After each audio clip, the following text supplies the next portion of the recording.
আমরা তিস্তার পাড়ে এসেছি, তিস্তার পানি বেড়েছে, চাচা এখানে মাছ ধরার জন্য এসেছে। চাচা, আপনি কি রকম মাছ পান? অল্প খাওয়া চলে আর কি,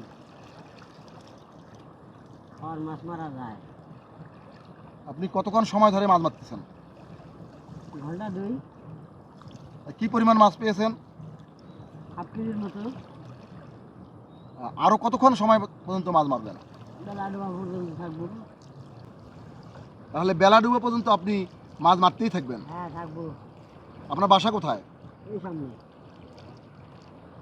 তিস্তা নদীতে পানি বাড়ার কারণে চাচা সুন্দরভাবে মাছ ধরতেছে।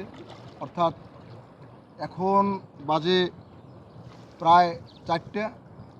চাচা সন্ধ্যা পর্যন্ত এখানে মাছ মারতেই থাকবে। চাচা যেন মাছ ভালো পায়, সুন্দর পায়, এই প্রত্যাশা করি। বিদায় নিচ্ছি। দর্শক, ভালো থাকবেন, সুস্থ থাকবেন। আল্লাহ হাফেজ।